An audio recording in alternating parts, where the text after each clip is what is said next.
نستعينه ونستغفره ونعوذ بالله من شرور أنفسنا ومن سيئات أعمالنا من يهده الله فلا مضل له ومن يضلل فلا هادي له وأشهد أن لا إله إلا الله وحده لا شريك له وأشهد أن محمدا عبده ورسوله اللهم صل وسلم وبارك على نبينا محمد وعلى آله وصحبه ومن تبعه ووالاه سبحانك لا علم لنا إلا ما علمتنا إنك أنت العليم الحكيم رب اشرح لي صدري ويسر لي أمري وتمم لساني يفقهوا قولي اللهم لا سهل إلا ما جعلته سهلا وأنت إذا شئت سهلا أما بعد.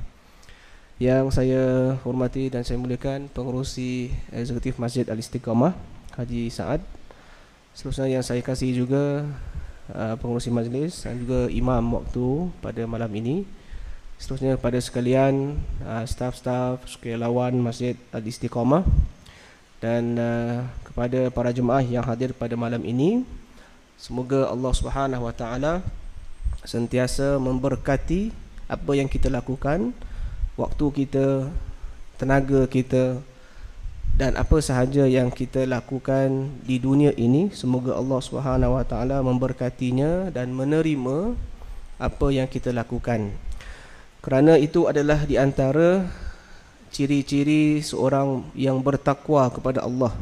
Apabila Allah Subhanahu Wa Taala menerima ibadah kita, itu petanda kita adalah seorang yang bertakwa kepadanya, seperti mana yang telah diperjelaskan oleh Sayyidina Umar bin Khattab, bahawa beliau pada suatu ketika pernah berkata, aku tidak ada hajat yang lebih aku harapkan melainkan satu perkara sahaja, iaitu jika aku tahu Allah terima satu saja amalan aku yang pernah aku lakukan.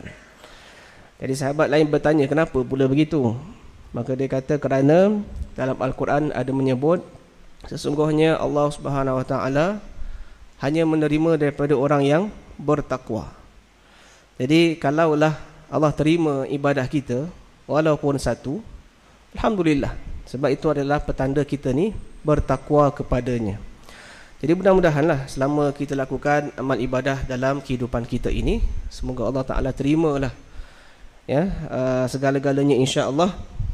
Dan kalau tidak pun kita mohon pada Allah Ta'ala agar menerima apa yang kita lakukan seadanya insya-Allah. Amin Rabbal Alamin. Baiklah para hadirin sekalian, tajuk kita pada malam ini ialah kesan hadis palsu dalam memuliakan Rasulullah sallallahu alaihi wasallam. Ini adalah tajuk yang bagi saya satu tajuk yang baik untuk kita bincangkan, tetapi tidak mencukupi dalam ruangan ceramah begini. Ya, kerana bila kita sebut tentang hadis palsu, perlu kita fahami apakah hadis-hadis yang tak palsu tentang memuliakan Nabi SAW, dan bagaimana kita nak tahu hadis ini palsu, hadis itu tak palsu. Macam mana nak tahu? Maka dalam ruangan ceramah pada malam ini 1 jam sikit lebih kurang, saya kira tak cukup lah. Tetapi saya harap ini sebagai pencetus untuk kita mempelajari ilmu hadis, agar kita dapat terpandu bagaimana nak menilai atau mengetahui adakah hadis yang kita dengar atau kita baca hadis yang sahih. Sahih ni maknanya yang benar, yang betul, yang baik, ataupun hadis yang tidak sahih, atau hadis yang munkar, dhaif, maudhu' dan sebagainya. Jadi untuk memulakan tajuk kita pada malam ini, kita perlu faham apa itu hadis. Ya, apakah itu hadis?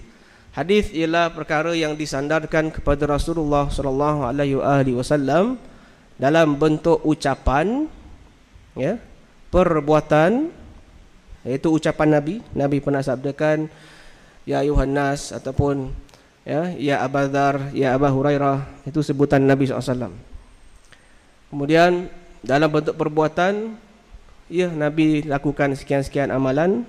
Nabi kata contohnya, bila Nabi sabdakan sallu kama raaitumuni usalli, solatlah kamu seperti mana kamu nampak aku solat. Okey, bila Nabi sabdakan tu, Nabi praktikkanlah atau Nabi tunjukkan. So bila sahabat nampak, oh begini rupanya Nabi solat, dan kita kena ikutlah. Okey. Ataupun pengakuan.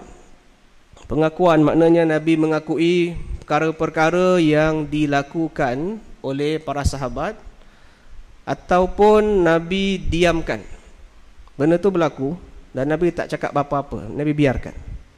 Bila Nabi biarkan maknanya sesuatu itu perkara yang haruslah, satu benda yang tak perlu nak ditegur, tak perlu nak diperbetulkan lagi. Okey. Ataupun sifat. Okey, sifat ni berkaitan dengan sifat apa? Akhlaqiyah dan juga khuluqiyah. Khalqiyah, maaf. Akhlaqiyah ataupun khalqiyah. Maknanya sifat Nabi yang baik, bagaimana sopan santun Nabi SAW, lemah lembut Nabi SAW, sifat marah Nabi kat mana contohnya. Okey, kemudian sifat Nabi yang zahir Nabi macam mana. Adakah Nabi ni bentuknya begitu begini, kemudian Nabi suka pakai apa, minyak wangi ke, ya? Nabi suka pakai serban ke, begitulah. Itu adalah dalam perbincangan hadis secara umumnya, secara umum. Para jemaah sekalian, kalau kita mempelajari ilmu hadis, ada lagi dia punya istilah-istilah yang lebih mendalam, yang akhirnya nanti kita lihat secara terperincinya. Ada yang berpendapat definisi hadis ni berbeza sedikit daripada apa yang diketengahkan di sinilah. Tapi tu nantilah tuan-tuan, perempuan sekalian, sampai masa nanti bila kita dapat pelajari ilmu hadis ni secara bertahap-tahap, kita akan sampai ke satu peringkat yang kita tahu bahawasanya ilmu Allah ni adalah luas, dan tujuan kita mempelajari ilmu Allah ini adalah untuk kita melaksanakan tanggungjawab kita sebagai manusia sebaik mungkin. Kesan dia apa para jemaah? Apa kesan kita belajar dan apa kesan kita amal daripada ilmu yang kita belajar? Ialah untuk mengharmonikan alam ni. Ya, kita belajar bukan untuk memperandakan alam, bukan nak timbulkan fitnah, bukan nak nak berbalah, tak. Kita nak biar kita belajar, kita dapat rasa aman, tenang, sejahtera hidup. Betul? Okey, seterusnya, di manakah berlakunya hadis palsu ni? Hadis palsu dapat dinilai dari sudut, iaitu yang pertama sekali perawi-perawinya. Perawi ni maknanya begini para jemaah, kita kena faham. Kalau kita baca mana hadis, kan ada an Abi Hurairah contohlah, an Sa'ad, an Abi Dzar dan sebagainya. Okey, itulah sahabat yang mendengar Nabi SAW menyampaikan sesuatu. Jadi khabar itu didengari oleh sahabat itu. Itulah dia punya rangkaian pertama dia. Okey, sahabat tu bila dengar, dia pun sampaikan kepada orang lain lah. So sampai itu, maka itu adalah rangkaian perawi. Perawi ni maknanya orang yang menyampaikan sesuatu khabar. Itu perawi. So macam contoh, kalau nak lebih nampak macam sekarang ni lah ya, contohnya saya menyampaikan hadis Nabi SAW tentang tadi itu, sallu kama ra'aitumuni usalli. Saya sampaikan, letaklah saya dapatlah hadis itu daripada silsilah ataupun rangkaian ulama. So saya sampaikan kepada tuan-tuan perempuan sekalian kat sini. Saya sampaikan, sama ada saya sampaikan secara lisan atau saya secara bertulisan, saya sampaikan. Jadi tuan-tuan perempuan sekarang dah menjadi apa? Rangkaian perawi. Sebab saya dah sampaikan dan tuan-tuan terima. So tuan-tuan pun dah termasuk dalam rangkaian perawi. Okey. Jadi berlakunya hadis palsu ini adalah di kalangan perawi-perawi inilah. Orang-orang ni yang menyampaikan hadis ni. Macam mana boleh jadi palsu pula? Nanti kita ceritakan. Okey. Hadis palsu ni para jemaah sekalian, mungkin kita boleh buat gambaran beginilah. Apa kesan dia nanti ya? Ialah seperti mana kita ada duit. Duit palsu dengan duit betul. Duit palsu tu boleh pakai tak? Boleh jugalah. Tapi tak lama. Kan? Betul kan? Tak lama. Jadi dia punya kertas sama. Kertas dia sama, warna semua sama. Orang yang kalau tak tahu pasal apa yang betul-betul yang tulen ni, dia tak boleh detect. Cuma orang bank je, orang yang biasa pegang duit, dia tahu ni palsu ke tak palsu. Betul? Okey. Jadi apa kesan kalau duit palsu tu dibiarkan? Orang cetak, apa kesan? Berlaku inflasi macam-macam lah berlaku kan. Ekonomi tak akan stable, rosak kan kehidupan begitu. Begitulah. Kalau hadis yang sahih ada, tapi tak pakai hadis sahih, pakai hadis palsu. Tuan-tuan bayangkan, macam gitulah tadi duit palsu kita pakai. Ekonomi jatuh. Hadis begitu juga. So bayangkan, itu adalah bab duniawi. Hadis ni selalunya bahagian ukhrawi lah, iman kita, akidah kita. Kalau disampaikan secara palsu, iman kita jadi tak? Macam mana? So begitu gambaran yang boleh kita bayangkan kesan dia nanti. Okey. Kemudian boleh juga berlaku hadis palsu ini pada nas hadis tersebut. Nanti kita akan tunjukkan contohnya. Para jemaah sekalian, nanti selepas ni saya boleh, siapa yang nakkan slide saya ni, saya boleh kasih. Minta kepada Imam Eksekutif Masjid Al-Istiqamah, silakan ambil, saya share slide yang saya buat ni lah, ya. Okey. Apakah yang mendorong orang-orang mereka hadis palsu? Mesti ada sebab. Kalau duit tadi palsu, kenapa orang reka duit palsu? Sebab nak cepat kaya, kan?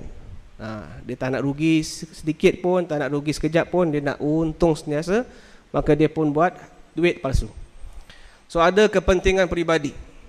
Sama juga dalam bab hadis ni, kalau yang buat hadis palsu ni dia ada tujuan yang tertentu lah, yang mana sebenarnya tuan-tuan dan puan sekalian, dia tidak mewakili agama sebenarnya. Dia buat kerana aku. Nafsi-nafsi lah, diri sendiri. Okay, jadi motif dan tujuan tertentu yang mendorong orang membuat hadis palsu ialah seperti motif politik. Contohnya, nanti kita akan bincangkan tentang berlakunya peperangan antara Muawiyah dengan Ali bin Abi Talib. Kita tahulah sejarah tu. Dan banyak lagi lah, ya. Contoh-contoh arena politik yang ada agenda tertentu tu dia nak capai, maka dia buat sesuatu yang berbentuk keagamaan agar orang yang suka agama ni akan ikut dia. Okey. Yang kedua, fanatik, iaitu ta'assub kepada satu golongan atau satu pendapat. Dia nak dia je betul, dia nak dia je menang. Dia je seorang masuk syurga, lain tak boleh. Itulah, itu dorongan dia. Fanatik mazhab. Ya, mazhab yang 4, Hanafi, Maliki, Syafi'i, Hambali. So yang buat kecoh ni bukan tuan-tuan guru dia, bukan tok guru dia buat kecoh, yang buat kecoh anak-anak murid. Dan ini yang selalunya berlaku para jemaah sekalian sampai ke hari ini. Sampai ke hari ini. Ulama-ulama okey je. Ulama-ulama bila beza pendapat okey je, standard tu biasa. Tapi tak ada sampai nak tuduh awak ahli neraka, saya syurga, tak ada. Awak bid'ah, saya sunnah, tak ada. Yang buat kecoh ni, minta maaf, ialah yang pengikut-pengikut ni lah, yang saya anggap sebagai pelajar yang belum habis belajar, tak habis belajar lagi, tapi semangat kuat, semangat dia kobar-kobar, tapi belum matang dalam ilmu. Itu yang menyebabkan berpecahnya kita ni. Tuan-tuan sekalian tengok kat Facebook lah kan, contoh Facebook tu banyak perbalahan, pergaduhan, peperangan dalam Facebook tu. Puak ni cakap dia salah, puak tu cakap dia betul. Habis bila nak game. Okey. Kemudian yang seterusnya, kerana mencari rezeki, nak melariskan hasil jualan dia dan sebagainya lah, banyaklah contoh-contoh yang lain. Sebagainya ni boleh kita masukkan juga bab cinta, suka dengan satu perkara kan. Jadi mereka hadis ni para jemaah sekalian, orang yang tahu bahasa Arab je dia boleh reka hadis, tak masalah. Tapi itu adalah amanah ilmu untuk dia lah. Kalau dia belajar bahasa Arab dan mahir bahasa Arabnya, dia kena berlaku adil dan beramanah terhadap ilmu yang dia ada. Okey, boleh tak orang reka Al-Quran? Boleh tak? Boleh, tapi Quran ni cepat orang detect ni bukan Al-Quran. Sebab Quran ni mukjizat. Quran mukjizat, sesiapa pun nak ubah Al-Quran, nak patahkan Al-Quran, nak gugat Al-Quran tak boleh. Sekejap je orang, siapa ni Allah Ta'ala dah pelihara ni, akan ada manusia-manusia yang akan ke depan untuk membetulkan balik Al-Quran tu. Sekejap je. Sebab Al-Quran tu terpelihara. Tapi hadis tak. Hadis ni terbuka luas. Siapa yang nak reka-reka lah. Kalau dia pandai Arab kan, cakap terus. Bila orang tak tahu bahasa Arab, dengar dia cakap, wah, cantik-cantik tu hadis tu. Padahal tu bukan, bukan hadis sahih. Dan bukan hadis dhaif pun. Malahan dia palsu. Dipalsukan oleh orang yang kononnya pandai berbicara dalam bahasa Arab lah. Ciri-ciri hadis palsu. Pengakuan yang dibuat oleh pembuat hadis itu sendiri. Contohnya seperti saya pergi terus kepada Nuh bin Abi Maryam ni. Nuh bin Abi Maryam ni dia seorang tokoh agama lah ya. Senang cakap, kalau kita sekarang ni kita anggap dia macam tok imam lah, imam besar lah. Orang yang dihormati. Jadi beliau ni, dia tengok anak kampung dia, orang kampung dia ni dah semakin lalai daripada membaca Al-Quran. Bila datang semayang, datanglah ya, bermasyarakat, okeylah bermasyarakat, bersosial semua macam biasa. Tapi bab Quran ni dah semakin ringan. Jadi dia kata satu benda perlu dibuat. Maka dia pun bertindak untuk mereka hadis palsu tentang kelebihan setiap surah dalam Al-Quran. Setiap surah dalam Al-Quran dia berikan ganjaran ataupun kelebihan. Contohnya siapa baca surah Fatihah dapat pahala ni. Siapa baca surah Baqarah pahala sekian. Siapa baca surah Ali Imran sekian pahala. Sampai surah An-Nas akhir surah. Semua ada pahala. Dia yang sediakan lah, kononnya lah. Sedangkan kalau kita lihat hadis sahih, tak semua surah Nabi SAW beritahu tentang kelebihan dia. Yang masyhur yang kita tahu, contoh ada kelebihan surah ialah seperti surah Fatihah, kita tak nafikan. Surah Baqarah ya, ada kelebihan. Surah Ali Imran betul Nabi pernah sabdakan kelebihannya. Surah Al-Kahfi kita baca pada malam Jumaat, ada kelebihan dia. Kan? Surah 3 Kul tu untuk pendinding kita. Ini semua betul hadis sahih. Dan ulama Al-Quran, ulama tafsir pun sepakat mengatakan tidak semua surah-surah Al-Quran yang ada Nabi beritahu kelebihan dia. Tak. Memanglah setiap ayat Quran tu memang ada kelebihan, ada fadilat dia, tapi Nabi sendiri, Nabi tak ada cakap, saya baca ni dapat pahala tu, saya baca surah tu dapat pahala ni, tak ada. Cuma beberapa surah sahaja. Tapi Nuh ni dia kata semua ada kelebihan dan inilah pahala dia. Jadi bila dia ditangkap, ditangkap tu maknanya bukan ditangkap masuk jail, maknanya ditangkaplah atas perbuatan dia tu. Ditanyalah, kenapa kau buat macam ni? Sedangkan kau ni tuan imam yang kita hormati. Ya, kenapa sanggup berdusta kepada Nabi? Ya? Dan dusta atas Nabi ni para jemaah adalah satu yang dosa besar. Dosa besar. Berdusta atas Nabi ni sama ada kita beritahu, sampaikan, ataupun kita baca, kita tahu dia palsu, kita baca, kita amalkan. Antara dua ni lah. Ada orang dia tahu hadis palsu, tapi tak apalah, baik apa, tak kisahlah. Ataupun dia tak tahu hadis tu palsu, tapi dia sampaikan.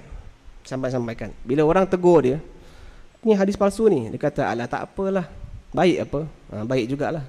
Semua main baik aje. Kalau main baik, Robin Hood pun baik juga, tapi ada jahat, dia tak jahat juga sebab dia curi oleh harta orang.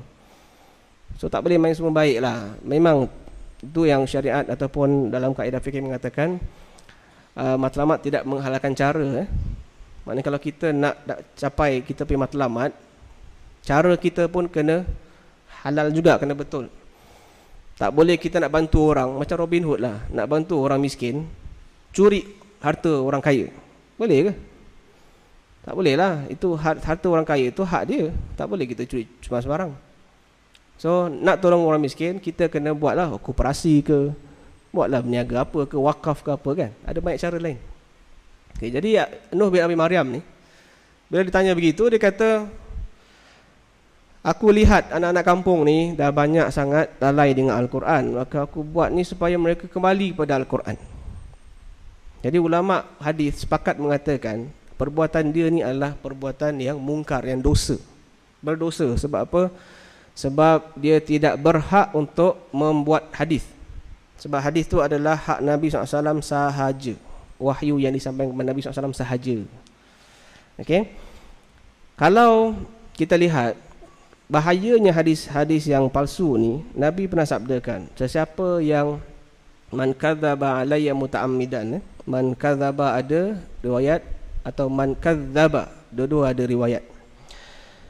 Kadzaba ni ialah yang mendustakan.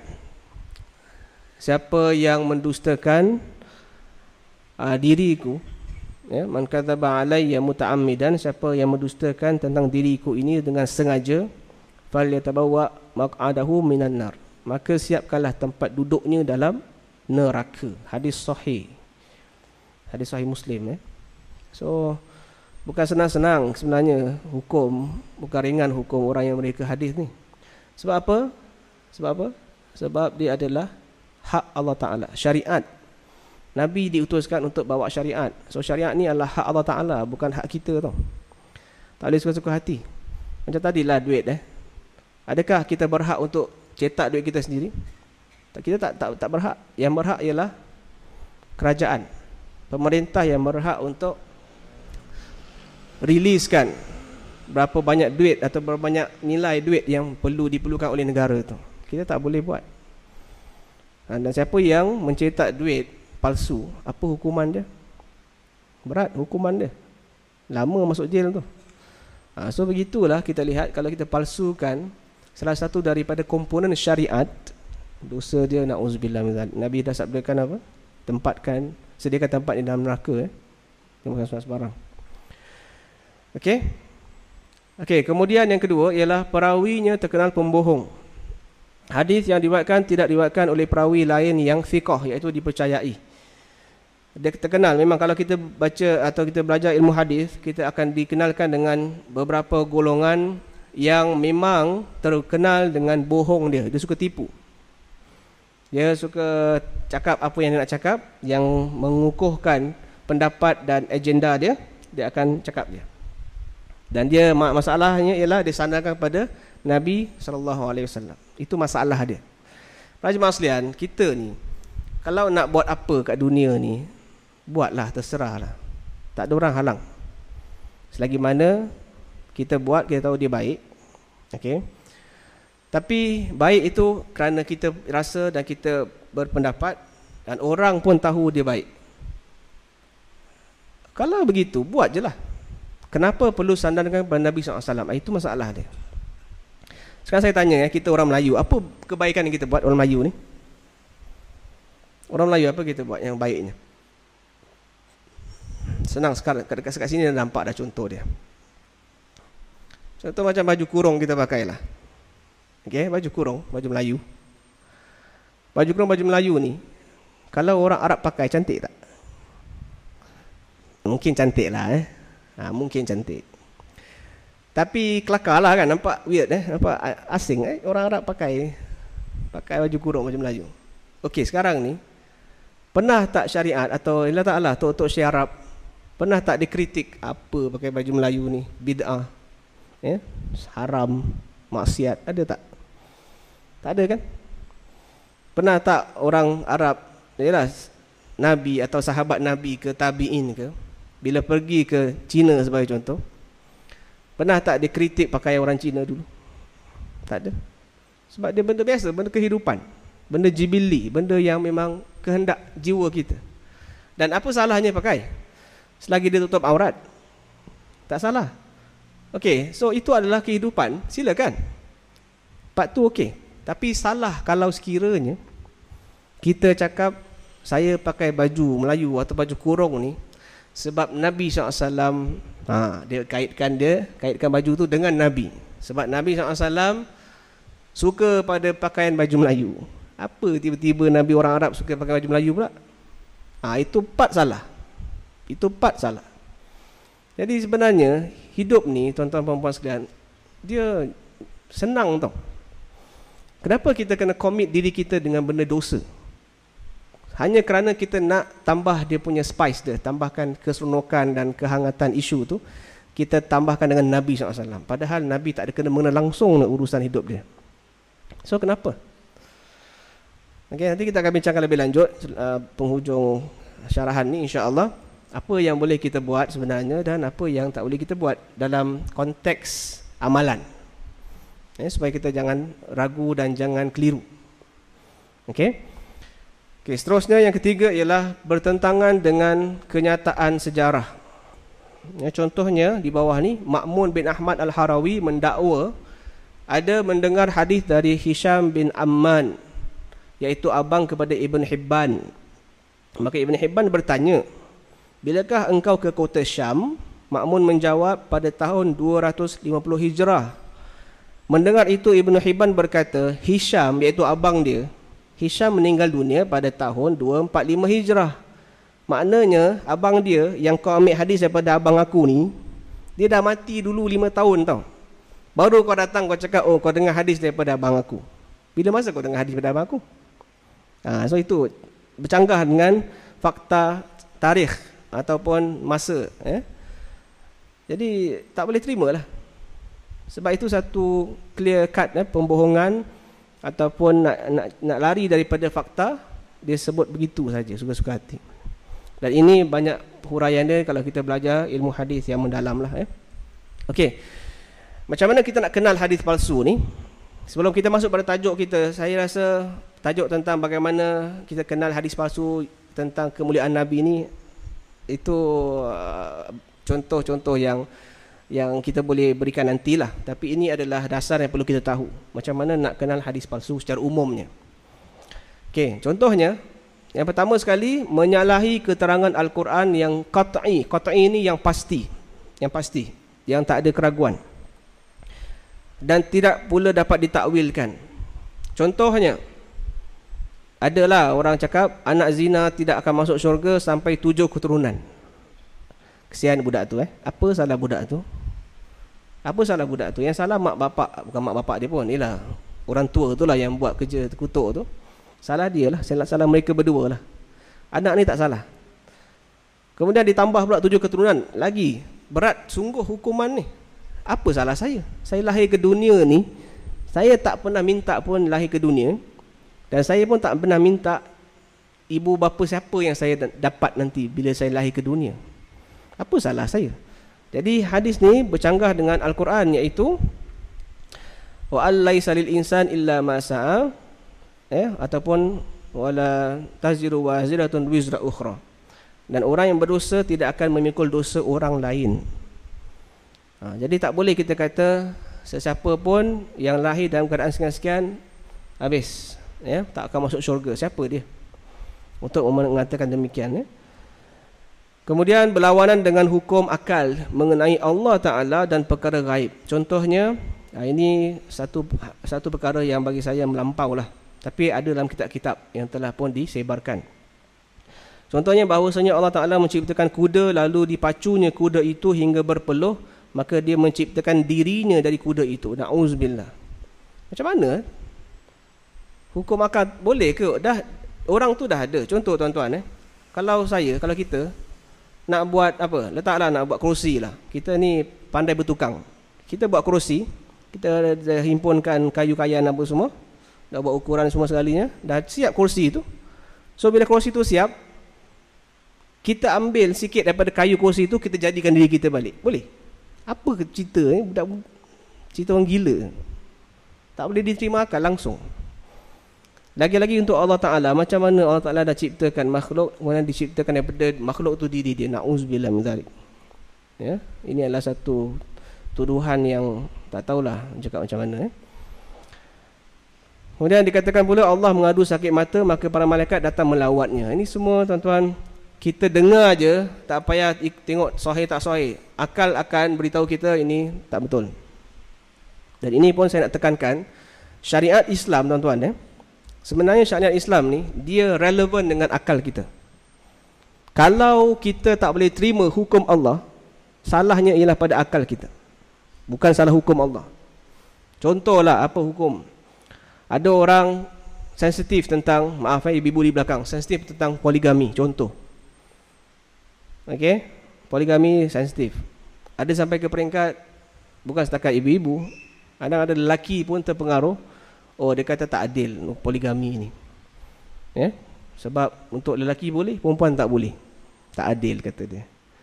So itu contoh-contoh di mana kalau ada terdetik dalam hati kita meragui hukum Allah, masalahnya ialah pada diri kita, bukan masalah pada hukum Allah. Kita tak habis kaji lagi. Betul? Tak habis kaji. Contohnya kalau kita cakap tentang masalah hudud ke, kisas ke, faraid ke, apa sajalah yang ada orang hari ini dah cuba mempertikaikan hukum Al-Quran yang jelas. Kita lihat orang-orang ni dia tak habis kaji lagi sebenarnya. Padahal orang-orang barat sana, orang barat, bila dia buat kajian tentang kehidupan manusia secara umum, tiba-tiba dia terjumpa ayat Quran seperti faraid ke apa ke, dia lihat, wow, ini satu benda yang Masya Allah, rupa-rupanya Al-Quran dah sebut, dah ajar. So orang barat buat kajian, masalahnya kita tak buat kajian. Itu sebabnya Dr. Daniel, kenal kan Dr. Daniel yang datang daripada pensyarah Malaysia tu, datang ke sini. Dia buat penceramah di Syafa'ah hari tu. Dia kata apa? Orang barat ni, dia tak mengaji tapi dia mengkaji. Orang kita banyak mengaji tapi tak mengkaji. Betul lah, saya setuju tu. Orang barat banyak mengkaji tapi tak mengaji lah, tak pandai mengaji lah, tak masuk Islam lagi. Kita pula banyak mengaji tapi tak mengkaji. Masalah kita ni. Jadi apa yang patut kita buat ialah, bila sesuatu isu atau hukum Allah Ta'ala yang kita rasa macam tak begitu selesa, itu masalah kita, masalah nafsu dan masalah akal kita, bukan masalah hukum Allah. Jadi apa patut kita buat? Pergi lagi tanya ulama', pergi lagi baca, pergi lagi kaji, awak akan dapat jawapan dia. Itu satu kewajipan. Mustahil bagi Allah Ta'ala turunkan syariat tapi tak ngam dengan manusia, mustahil. Contoh ni gelas ni kan, cawan ni, kalau saya lah nak buat, contohnya saya pakar buat tembika lah ya, saya pakar buat ni, saya tahu saya nak buat cawan untuk minum air daripada cawan ni. Okey, itu saya punya end product kan. Saya nak jadikan bahan ni, bahan apa, tanah liat ni, saya akan buat, jadikan dia cawan. So saya tahulah, bila saya dah nak sampai ke peringkat itu, saya mesti tahu bagaimana bentuk cawan ni kan. Okey, buatlah jadi macam gini. Sekali dah siap ni, saya ambil air, tuang tak boleh tuang. Air ni tak masuk dalam ni. Tak masuk air dalam ruangan cawan ni. Apa orang akan lihat saya? Orang lihat pada saya yang pembikin, orang yang buat ni, apa? Tak bijak kan? Mana apa buat tapi tak fikir jauh. Apa lah buat macam ni, buang masa. Jadi, adakah Allah Ta'ala bila cipta manusia dengan apa yang ada dalam diri kita, akal kita, nafsu kita sebagainya, adakah Allah Ta'ala tak tahu yang Quran ni tak sesuai dengan kita? Adakah begitu? Boleh terima tak? Mustahil kan? Kita belajar daripada primary 1 sampai primary 6 sebagai contoh, kan ada silibus dia kan. Silibus tu bila diletakkan, suka-suka ke? Kan dia aturkan, okey, ni tahap budak 7 tahun macam gini belajar dia. Apa yang boleh diterima? Okey, begini. Inilah dia, silibus dia. Boleh tak budak 7 tahun dia ambil kurikulum atau silibus daripada universiti tahun 4 masuk dari 1, boleh? Mati budak tu, budak tak faham apa dia belajar. Jauh sangat. So, kita pun tahu mentadbirkan kehidupan kita yang sesuai dengan penerimaan kita. Allah Ta'ala lagi-lagi maha sempurna sifat dia. Mustahil Allah Ta'ala turunkan syariat manusia tak boleh terima, tak faham. Mustahil. Ya, mustahil. Jadi salahnya ialah kita, bukan salah Allah, bukan salah syariat, salah kita. Kita tak berganjak, kita tak berusaha, tak ke depan untuk buat sesuatu yang boleh membawa kita kepada Allah Ta'ala lebih dekat lagi. Itu masalah kita. Orang lain boleh buat, kenapa kita tak boleh buat? Nah, itu persoalan yang kena kita tanya diri kita sendiri. Okey. Baiklah, jadi tak ada masalah sebenarnya antara syariat dengan minda kita, akal kita tak ada masalah. Sebab cuma kita ni kadang-kadang terlalu cepat nak marah, cepat nak mengeluh dan cepat nak mengalah. Akhirnya kita tak dapat apalah. Okey, seterusnya, berlawan dengan perkara yang mudah diketahui oleh akal dan tak dapat pula ditakwil. Contohnya, bahtera Nabi Nuh bertawaf di Baitullah selama 7 hari dan solat 2 rakaat di makam Ibrahim. Kelakarlah ni. Macam mana pula bahtera Nabi Nuh? Bukan Nabi Nuh tau, bahtera dia, kapal dia boleh bertawaf. Okeylah, katanya sebab bah kan. Jadi koinsiden lah, tak sengaja dia terpusing 7 kali yang kena. Okeylah. Okey, fine, tak apa. Habis apa kena-mengena pula ada semayang 2 rakaat? Semayang ni kena rukuk sujud. Bahtera boleh rukuk sujud ke? Itu yang pelik tu. Ini hadis banyak dalam kitab-kitab yang menyebut tentang hadis palsu. Okay. Kemudian yang keempat, menyalahi kaedah umum yang diambil dari Al-Quran dan Sunnah. Contohnya, barang siapa yang dilahirkan untuknya seorang bayi lelaki lalu diberi nama Muhammad, maka dia dan anaknya dalam syurga. Wah, kalau gitu saya pun nak tukar nama dah. Mustazah tukar Muhammad, confirm syurga. Dan ayah saya pun syurga. So kalau gitu satu dunia ni nama Muhammad. Boleh? Tak masuk akal. Okay. Ini bertentangan dengan kaedah umum, iaitu masuk syurga mesti melalui amal soleh, bukan semata-mata kerana nama atau gelaran. Ya. Okey, seterusnya berlawanan dengan ilmu perubatan. Contohnya, buah terung adalah penawar bagi segala penyakit. Ini tokek terung. Tokek terung yang buat hadis ni. Macam saya dulu kat Madinah dengan Ustaz Taufik, tokek kurma. Sama juga ada buat hadis pasal kurma. Kita biasa beli kurma dekat pasar kurma kan, tapi sekarang dekat Uhud, Jabal Uhud pun ada kurma juga orang jual. Jadi dia akan cakap lah, siapa makan kurma Uhud masuk syurga. Senang je. Man akala tamaran fi Uhudin, boleh reka. Man akala tamaran fi Uhudin dakhala jannah. Siapa yang makan kurma Uhud, dia akan masuk syurga. Senang je. Palsu, na'uzubillah. Okay. Seterusnya, ada juga banyaklah contohan. Inilah dia, kalau nak faham hadis palsu tak palsu, pakai akal kita pun boleh detect. Pakai akal waras kita boleh detect. Okay. Kemudian cerita yang tak boleh terima akal ialah kisah singa yang dijinakkan oleh Ibnu Abbas dalam majlis Rasulullah SAW. Ada singa dekat negeri Arab tak? Singa original tau. Singa boleh hidup tak dekat padang pasir kering kontang dekat Madinah tu? Boleh. Singa ni dia memanglah dia ada dekat Afrika pun, tapi tempat dia tu berbeza. Kehidupan dia tu ada kehidupan di hutan-hutan sikit kan, rumput-rumputnya. Dekat Madinah tak ada, Madinah kering. Okeylah, satu hal lah, kalau ada pun lah ya, kalau ada pun, macam mana singa tu boleh masuk ke majlis Rasulullah dan dijinakkan oleh Ibnu Abbas? Sahabat-sahabat lain apa cerita? Ni nampak gaya begini dah, boleh detect dia adalah hadis yang diragui. Okey, menyalahi kenyataan sejarah kita dah bincangkan tadi. Okey, kemudian anasir fanatik.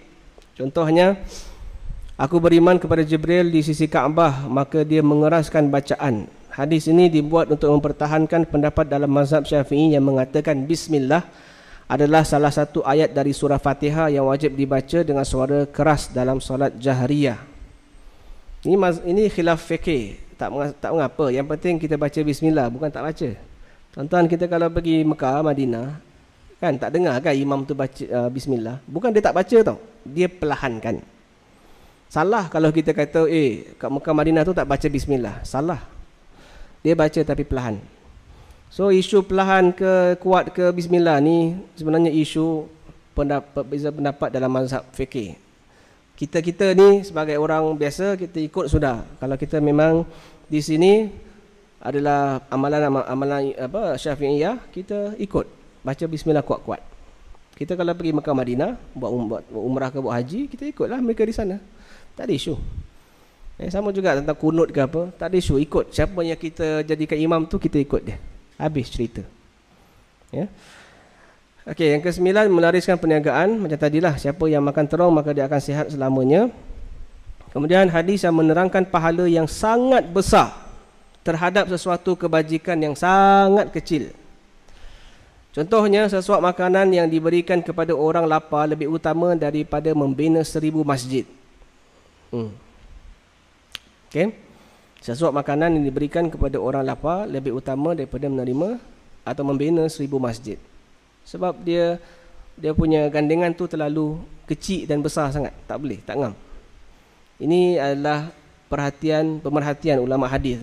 Saya sampaikan ni semua dalam inilah, dalam kitab-kitab daripada kitab-kitab ulumul hadis. Okey. Kemudian barang siapa mengucapkan la ilaha illallah, maka Allah akan menjadikan untuknya seekor burung yang mempunyai 70,000 lidah, dan bagi tiap-tiap lidah 70,000 bahasa yang mereka beristighfar dengannya untuknya. Macam mana tu? Seekor burung ada 70,000 lidah. Kemudian siapa yang bersolat duha sekian-sekian rakaat, maka akan diberikan kepadanya pahala 70 orang Nabi. Wah, senangnya. Senangnya. Okay, kalau gitu tuan-tuan, memang senang sangatlah. Dan itu yang dah berlaku dalam masyarakat kita, minta maaf. Bukan semualah. Saya cakap ni semua bukan semua tau. Jangan salah faham. Bukan saya pukul rata, tidak. Pukul rata ni satu amalan yang tak baik. Cuma berlaku dalam masyarakat kita, masyarakat Melayu. Sini baik, Malaysia baik, Brunei baik. Contoh apa? Bila berlaku kematian, dia kasih duit, suruh orang bacakan. Buat tahlil ke, buat doa ni lah, arwah.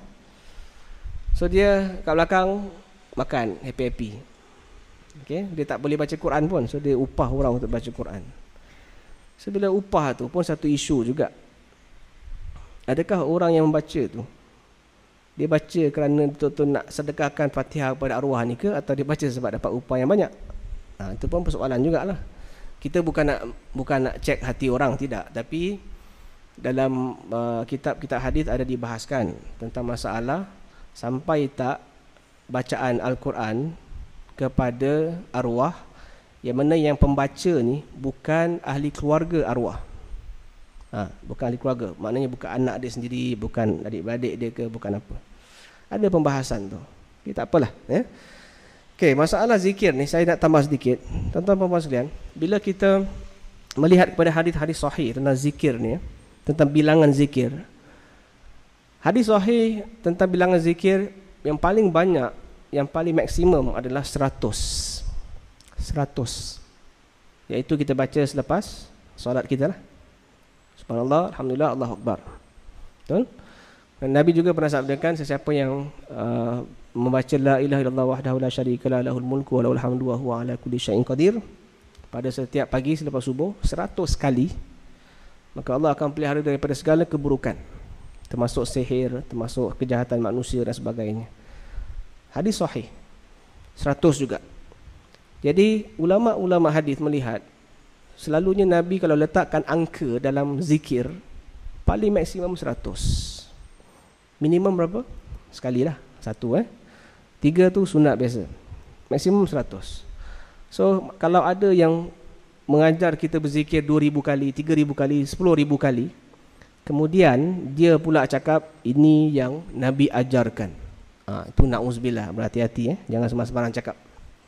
Persoalan dia, boleh tak kita zikir lebih daripada 1,000 kali atau 100 kali? Boleh tak? Boleh tak? Harus tak kita, atau boleh tak kita zikir lebih daripada 100 kali? Boleh ke tidak? Boleh? Tak salah. Tak salah. Tak ada siapa menyalahkan. Abu Hurairah pernah beristighfar, Abu Hurairah pernah beristighfar kepada Allah Ta'ala pada setiap hari sebanyak 1,000 kali. Saya tanya sekarang ni, Nabi SAW istighfar kepada Allah Ta'ala setiap hari berapa kali? 70, ada riwayat kata 100 kan? Maknanya antara 70 kali hingga 100 kali. Itu Nabi. Nabi ceritakan, Nabi sendiri ceritakan, aku beristighfar kepada Allah Ta'ala dan aku bertaubat kepadanya sebanyak 70 dan juga 100 kalilah antara tu. Abu Hurairah dalam kitab Al-Bidayah wa Nihayah mengatakan Abu Hurairah mengamalkan istighfar 1,000 kali. Wah, lagi kuat dia daripada Nabi. Lebih kuat. Tapi ini dia beza dia. Beza dia ialah Abu Hurairah, dia tak pernah kata pun, inilah yang aku dapat daripada Nabi SAW. Dia tak cakap begitu. Ini masing-masing punya kapasiti lah, masing-masing punya kehendak. That's why itulah dia, kita ni kalau nak beramal, hak kita nak beramal berapa kali pun, tapi tolong jangan nisbah kepada Nabi SAW. Jangan nisbah kepada Nabi. Tuan-tuan, nak baca Yasin 10 kali ke, nak baca Yasin sekali, 3 kali ke, terserah. Tapi jangan cakap ini sunnah Nabi. Okay? Nak zikir apa pun, nak baca apa pun, baca, silakan. Kalau awak kira-kira sekali, top-top tengok, dah 3,000 lah, okey, tak apa. Tak kisah. Jangan nisbah pada Nabi. Tolong. Awak nak doa apa pun, doa lah. Tapi jangan nisbah pada Nabi. Itu hak mutlak untuk kita. Sebab sahabat-sahabat Nabi pun ramai yang melakukan aktiviti amalan mereka ikut mereka punya kesesuaian. Tak ada isu. Tak ada sahabat lain datang kata salah engkau ni. Tak ada. Itu hak masing-masing. Okey. Contoh tuan-tuan, saya beritahu contoh satu. Muawiyah dia kalau solat witir, dia sembahyang 1 rakaat je. Boleh tak? Boleh lah. Okey. Jadi ada sahabat cuba kritik lah. Wah, Muawiyah ni, kau kan sahabat Nabi, buat 3 lah. Janganlah berkira sangat dengan Allah Ta'ala, buat sekali je. Dia tak cakap apa-apa. Cuma ada sahabat lain kata dia adalah sahabat Nabi, dia pun faham apa yang dia buat. Dan Muawiyah pun tak ada cakap ni sunnah Nabi satu ni lebih baik daripada apa yang korang buat 3 kali. Tak ada. Dia tak komen hal orang lain pun. Contohnya gitulah.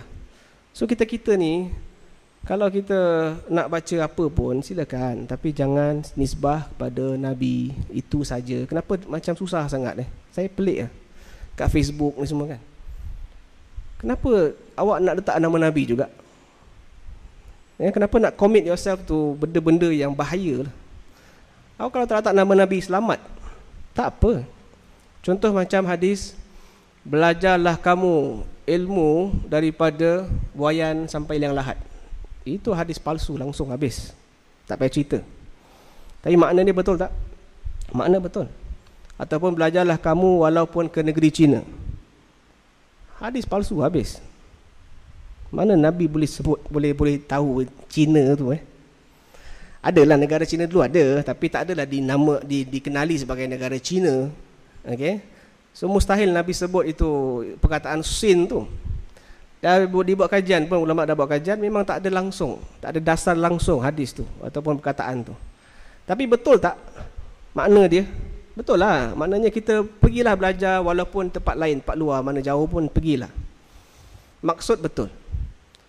Boleh, jadi maknanya kita boleh share dengan orang kata-kata hikmah kita, tak ada masalah. Kata-kata hikmah yang Allah Ta'ala berikan kita ilham, dan kita rasa ni benda baik, kita share dengan orang. Share saja, dah. Tak payah nisbah pada Nabi ke, nisbah pada sahabat ke, tak payah. Kita punya kata-kata, kalau siapa terima, alhamdulillah. Tak terima, tak apa. Dah habis cerita, tutup. Tapi nak juga beritahu, ni Nabi yang cakap, ni Nabi cakap, ni Nabi cakap. Apa manfaat dia? Ya. Okey, seterusnya hadis yang menerangkan dosa dan siksa yang sangat besar atas kesalahan yang kecil. Barang siapa memakan bawang putih pada malam Jumaat, maka hendaklah dia masuk neraka selama 70 tahun. Itu je. Apa salah bawang putih itu? Dan apa salah kita makan bawang putih pun? Sampai masuk neraka 70 tahun. Tak ada kena langsung hidup dan mati. Okey. Kata-kata ulama mengenai hadis palsu. Imam Ar-Razi berkata, semua hadis yang kau dapatinya bertentangan dengan akal, berlawanan dengan dasar-dasar agama dan berlainan dengan yang dinukilkan dari Nabi, maka ketahuilah bahawa itu adalah hadis maudhu', hadis palsu. So apa dia punya ciri dia? Bertentangan dengan akal. Akal kita tak boleh terima benda tu. Contoh macam tadilah, kuda punya hal, cerita pasal kuda tu. Apa kena mengenai kuda dengan Allah Ta'ala? Okey. Jadi tuan-tuan puan-puan sekalian, bila kita baca kitab-kitab agama ni, saya minta kita semua sekarang lah mula daripada malam ni, cuba kembangkan minda kita ni. Jangan telan bulat-bulat. Jangan telan bulat-bulat bila baca, bila kata hadis lah, terimalah. Jangan. Fikir secara logik. Masuk akal tak ni? Fikir. Itu hak kita untuk berfikir. Masuk akal tak? So, kalau masuk akal, okey, silakan. Dan tak payah lihat pada sudut hadis Nabi pun. Kalau dia makul, makul lah. Makul ni maknanya masuk akal lah. Okey, fine. Okey. Jangan terus makan, jangan terus ambil dan kita kata, oh ni hadis.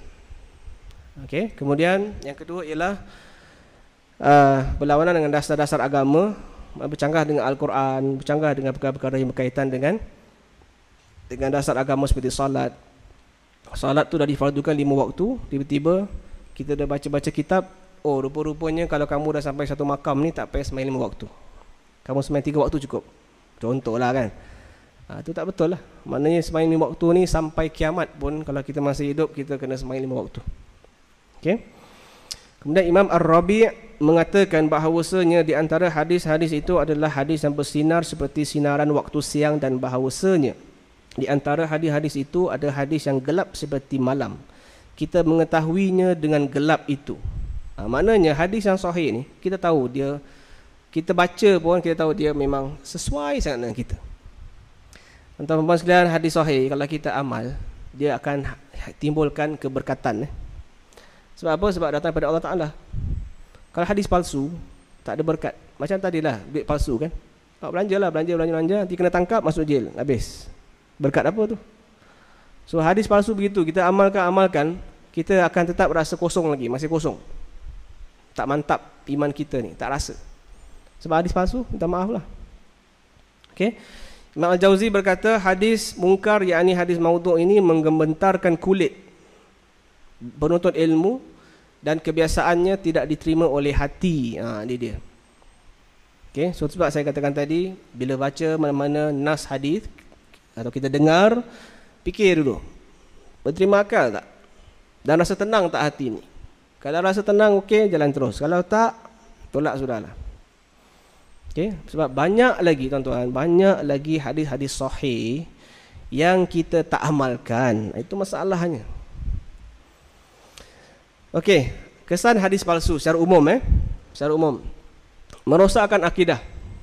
Macam tadilah kuda punya hal tu kan. Macam mana kita boleh kata Allah Ta'ala ciptakan daripada peluh kuda tu dirinya sendiri, na'uzubillah. Itu rosakkan akidah. Okay, dia boleh rosakkan akidah kita kalau salah laku, salah silap. Tentang menghina, dan dengan yang seterusnya menghina Nabi SAW. Maknanya kita seolah-olah mengatakan bahawa Nabi ni tak sampaikan secukupnya. Maknanya Nabi ni ada kekurangan. That's why kita tambah-tambahkan lah suka-suka hati kita.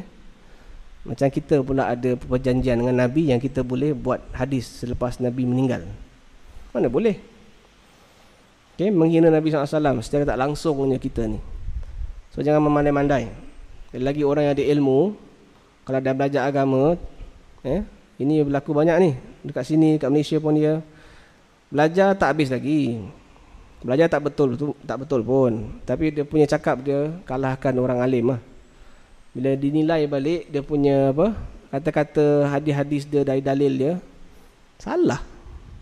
Tak ada pun berani menukilkan hadis daripada kitab termasyhur seperti Imam Bukhari, seperti Imam Ibn Hajar, berani menukilkan. Bila kita cek tak ada. Suka hati je dia. Seronok dia buat macam itu. Kononnya nak tunjuk yang dia ni rajin lah. Orang kata apa, mentelaah kitab. Tapi ahli-ahli ilmu ni dia dah buat kajian lebih mendalam, tak ada. Okay? Dan saya nak ingatkan juga tuan-tuan dan puan sekalian, kita ni, kita tahu setiap ilmu ni ada pakar dia kan, betul? Kalau doktor doktor perubatan ada spesialis kan? Jadi begitu juga dalam ilmu agama, ada spesialis masing-masing dalam bidang masing-masing. So kalau awak nak pastikan hadis tu hadis ke bukan, jumpalah ahli hadisnya. Jangan jumpa orang yang orang kata jangan practitioner, jangan jumpa GP biasalah. Jumpa spesialis. Hari ini adalah zaman fitnah juga, di mana bila nama ustaz je, apa dia cakap semua betul. Itu masalah kita hari ini. Ustaz je semua dia cakap semua betul. Dia baca Quran salah pun kita kata betul. Quran bukan hadis tau. Quran dia baca salah kita kata betul. Hadis Nabi lagi banyak lah. Bukan hadis dia kata hadis. Saya belajar pun bukan cakap apa tuan-tuan, kita diajar oleh guru-guru hadis kita supaya kalau tak pasti adakah itu hadis ke bukan, jangan sebut hadis. Cakap, contoh macam sekarang saya bersyarah ni, saya nak sampaikan tapi tak ingat apakah itu hadis ke bukan. Jadi ragu-ragu kan. So guru kita kata jangan gunakan istilah hadis, gunakan ada riwayat. At least lembut sikit, kita cover sikit. Ada riwayat yang menceritakan bahawa sekian. So riwayat ni tak semestinya hadis. Riwayat ni mungkin sahabat ceritakan ke, tabi'in ceritakan ke, banyaklah. Atau khabar sebagai contoh. Ada khabar yang kita dengar gini. Okey, selamat. Kalau kita sebut hadis, confirm orang akan pergi kepada Nabi SAW. So jangan mudah bicara ni hadis ni, no. Please. Okey. Melembahkan minda dan kewarasan akal. Kita ni bila dengar hadis ni ikut je. Macam tadi lah ustaz cakap, ikut je. Jadi kita tidak ada exercise minda ni, tak ada critical mind, tak ada berfikiran kritis. Padahal Islam mengajar kita supaya sentiasa melihat mana yang hak, mana yang batil. So jangan jadi macam, maaf, lembu cucuk hidung, ikut je. Kita kena fikir. Agama Islam adalah agama intelektual. Para jemaah sekalian, Al-Quran diturunkan kepada umat Nabi Muhammad. Kenapa? Umat Nabi Muhammad ni atau Nabi SAW menerima mukjizat Al-Quran. Quran tu apa? Quran tu adalah ilmu. Itu mukjizat kita tahu, umat Muhammad ni. Kita dapat mukjizat Al-Quran tu yang berkisah tentang ilmu. Kalau umat Nabi Isa, apa? Umat Nabi Isa berkisah tentang masalah Nabi Isa boleh hidupkan orang yang mati kan? Boleh sembuhkan penyakit. Itu mukjizat dia lah. Zaman Nabi Musa tentang sihir. Kita umat Nabi Muhammad, kelebihan kita ialah Al-Quran tu, iaitu ilmu. Iqra bismi rabbikal ladzi khalaq. Iqra tu apa? Punca ilmu kita ni. Tapi kalau kita tak pandai, tak ada jenis fikiran critical, critical mind, tak boleh nak fikir yang dalam, sayanglah. Sepatutnya kita tak jadi gitu. Kita kena, bukan saya kata cari gaduh, cari pasal, tak tahu. Saya cuma cakap di sini supaya kita ni berfikir. Bila dapat informasi, fikir. Jangan main ambil je. Ambil masa 10 saat, fikir dulu. Betul ke tak betul? Jangan main telan je. Ini kita umat Muhammad sebenarnya. Okey. Seterusnya, melahirkan perasaan ta'assub, fanatik. Kita hari-hari palsu ni begitulah. Dia reka-reka untuk geng dia. Tak nak geng orang lain. Memecah belahkan kesatuan umat dengan hadis yang berbagai-bagai. Melenyapkan kesarjanaan manhaj ilmu. Memburukkan imej Islam dan mencetuskan jalan kesesatan beragama. Tuan-tuan, sebenarnya saya nak share tentang hadis yang ada kaitan dengan cinta Nabi ni. Sikitlah ya. Bolehkah saya 10 minit tak? 10 minit je. Lepas tu kita tutup majlis insya-Allah. Tentang Nur Muhammad. Saya minta maaf, saya asalnya nak letak dalam slide saya, tapi tak nak jadikan dia fitnah. Sebab isu Nur Muhammad ni isu yang ada pihak yang kata betul, sahih. Okey. Tapi kalau ikut ulama hadis, awak datangkan daripada bumi Hijaz ke, awak datang daripada bumi Syam ke, awak datangkan daripada bumi India atau Pakistan, ulama hadis yang betul-betul pakar hadis mengatakan hadis Nur Muhammad itu adalah palsu. Apa hadis Nur Muhammad tu? Hadis Jabir. Nabi, dikatakan dalam riwayat itu ialah Nabi berjumpa Jabir dan bertanya, "Wahai Jabir, kau tahu tak alam ni datang daripada mana?" Jabir kata, "Tak tahulah." So Nabi kata, "Alam ni datang daripada aku, cahaya aku, nur aku." Hadis agak panjang hadis dia. Jadi ulama-ulama hadis telah membahaskan tentang isu Nur Muhammad ini. Okey, hadis Nur Muhammad ni saya lihat banyak disampaikan untuk memuji Nabi, memuliakan Nabi. Okey. Dan masalahnya ialah cuma hadis ni yang saya lihat diperbesar-besarkan tau. Itu masalah dia. Tuan-tuan, saya tanya sekarang saya tanya, adakah kita semua, bagi kita yang mungkin belum pernah dengar hadis Nur Muhammad ni, ataupun yang dengar hadis Nur Muhammad ni, adakah kita anggap dia sebagai satu pedoman utama dalam kita beramal, ataupun pedoman utama untuk kita cinta Nabi? Adakah begitu? Okey, kalau hadis Nur Muhammad ni tak ada, letaklah kita buang hadis tu. Adakah tergugat iman kita? Saya tanya sekarang, tergugat ke iman kita? Jatuh ke iman kita ni? Jatuh ke? Tak kan? Biasa kan? Kenapa biasa? Sebab tuan-tuan, dia kalau hadis tu hadis yang betul-betul penting dan sahih, dia akan diletakkan dalam Sahih Bukhari, confirm. Okey? Sebab dalam Sahih Bukhari, Sahih Muslim, hadis tentang perkara yang diciptakan pertama sekali ialah apa? Qalam. Qalam itu dicipta untuk menulis takdir-takdir alam ini. Itu hadis sahih. Tapi hadis Nur Muhammad ini, dia mengatakan itu adalah ciptaan yang paling pertama dan utama sekali sebelum ciptanya yang lain. Itu hadis, tak ada ulama hadis yang tersohor mendukung hadis tu. Okeylah, saya tak nak jadikan isu terlalu akademik. Cuma secara umumnya, bagi saya, kalau siapa yang nak terima hadis tu ke, tak terima hadis tu ke, saya ambil pendekatan Imam Ibn Jarir rahimahullah. Ibn Jarir rahimahullah dalam tafsirnya mengatakan, perkara-perkara yang dibawakan dalam agama yang tak ada kaitan langsung dengan amalan kita, tak perlu dibesar-besarkan. Tak ada kaitan dengan kita. Contohnya apa? Okey, contohnya macam kisah Nabi Adam dengan Hawa. Ya? Macam mana Nabi Adam dan Hawa tu kat syurga, main apa ke, makan apa. Adakah dia penting untuk kehidupan kita hari ini? Penting ke? Adakah dengan kita setiap kali nak semayang, nak datangkan khusyuk, dengar cerita Nabi Adam tu? Adakah begitu? Adakah begitu?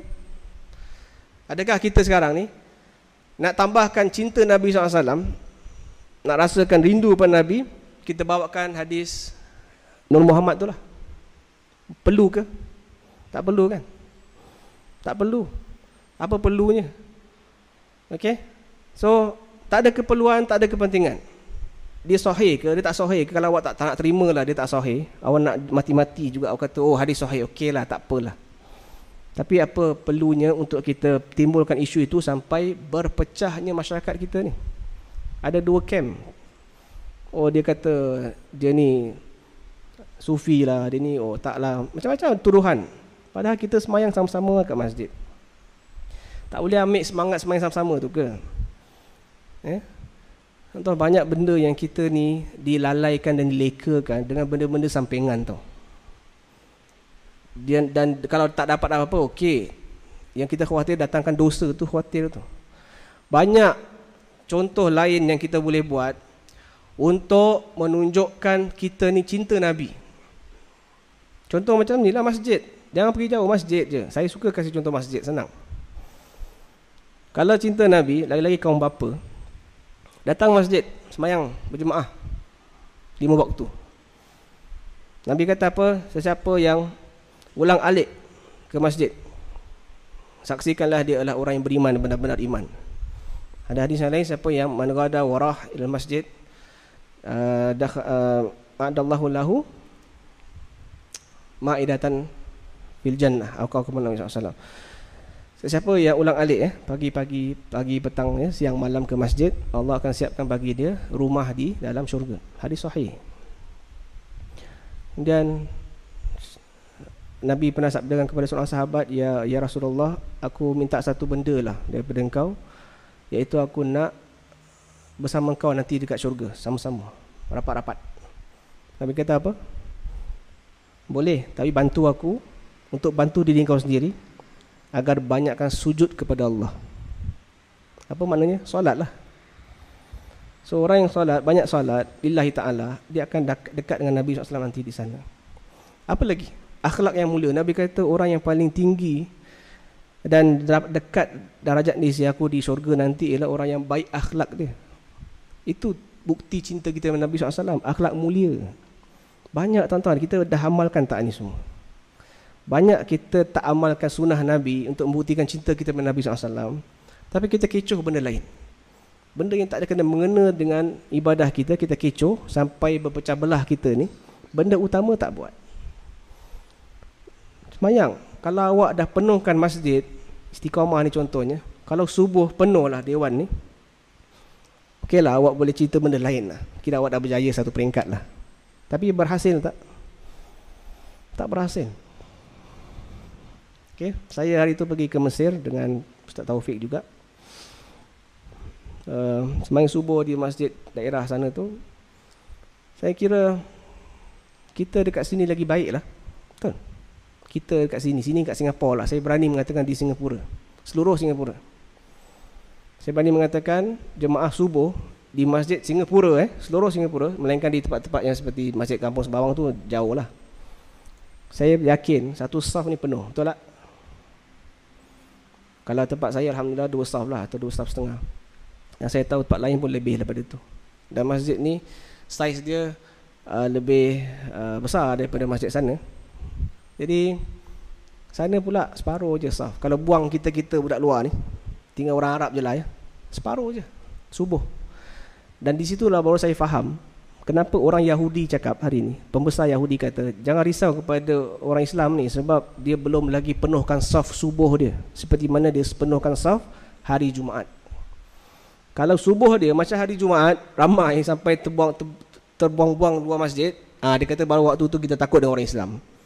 Sebab apa? Sebab dia punya himmah dia punya semangat tu dah sampai peringkat begitu sekali. Subuh bangun sama ramai, itu kita kena takut. Tapi sekarang tak apa, orang masih tidur lagi.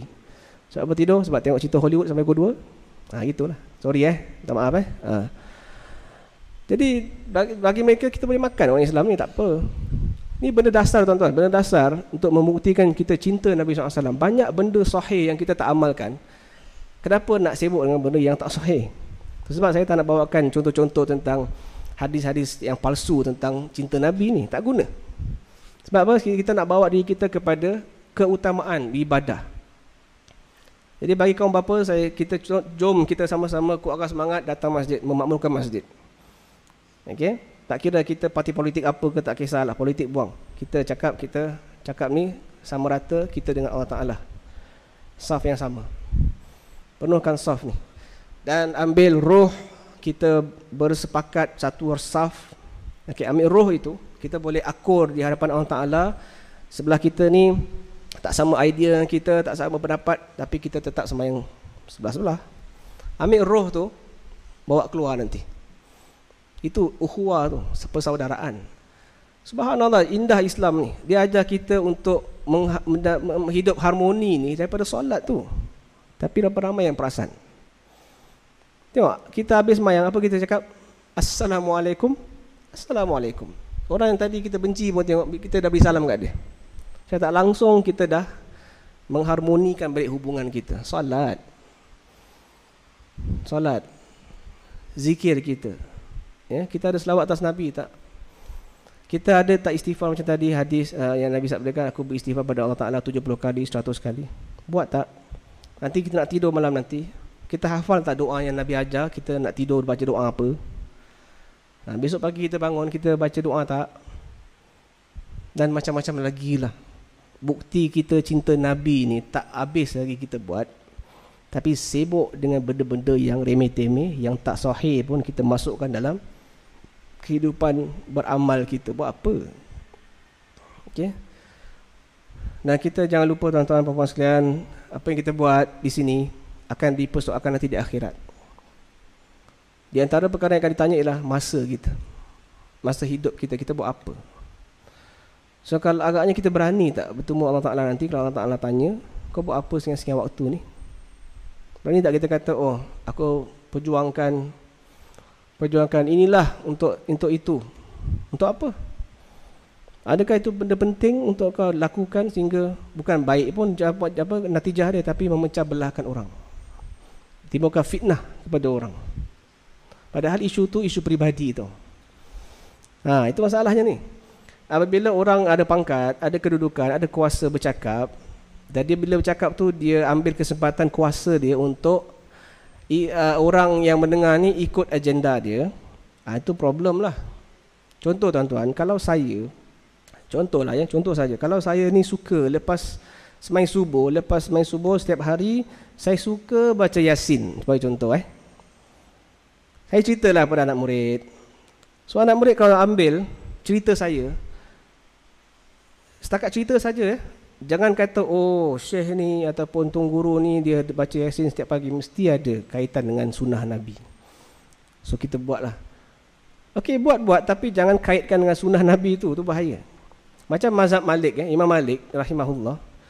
Imam Malik satu hari tangan dia sakit, dia semayang, dia lunjurkan tangan dia.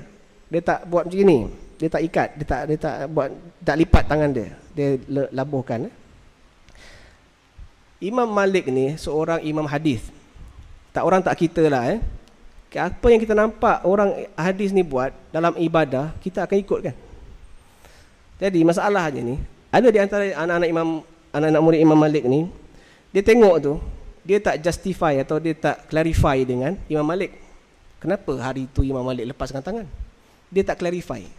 Dia anggap ni sebagai sunnah. Dia pun catat dalam buku catatan dia.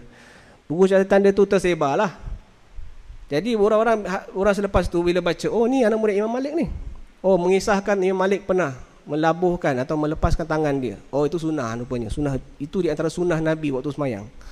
Padahal anak-anak murid Imam Malik yang lain bercanggah dengan pendapat sedeni ni. Yang betulnya Imam Malik tak pernah cakap pun, lepaskan tangan adalah sunnah Nabi. Tak pernah. Tapi hari ini masih ada orang di tempat-tempat sekian tu, negara Arab yang sekian yang mengamalkan mazhab Malik, ada yang lepaskan tangan dia juga. Kononnya diingat itu adalah sunnah Nabi. So ni kena berhati-hati lah. Okay, jangan sampai kita buat sesuatu, kita sandar pada Nabi SAW tapi sebenarnya tak ada apa-apa langsung.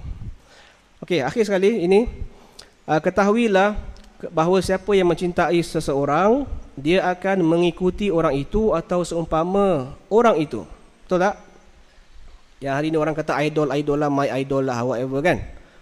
Bila dia tengok, oh ni orang yang aku suka, dia akan ikut cara hidup dia, cara cakap dia, cara jalan dia kan. Okey. Jika tidak begitu, dia hanya mendakwa sahaja. Kalau dia main cakap, dia suka tapi tak ikut gaya orang tu, ni dakwa je. Maka seseorang yang jujur mencintai Nabi akan jelas daripadanya tanda-tanda seperti berikut, iaitu ikuti ajaran dan panduan Nabi. Yang kedua, amalkan sunnahnya. Yang ketiga, ikuti percakapan dan perbuatannya, akhlak Nabi. Patuhi arahan dan jauhi tegahan Nabi. Beradab dengan akhlak Nabi dalam apa jua keadaan, dalam keadaan sedih, marah, gembira dan sebagainya, mesti jaga adab. Dan banyak mengingatinya, lantas berselawat ke atasnya. Allahumma salli ala nabiyina Muhammad wa ala ali Muhammad. Ini adalah kata-kata Imam Fudail bin Iyad, seorang tabi'in yang termasyhur. Ini bukti cinta kita kepada Nabi SAW.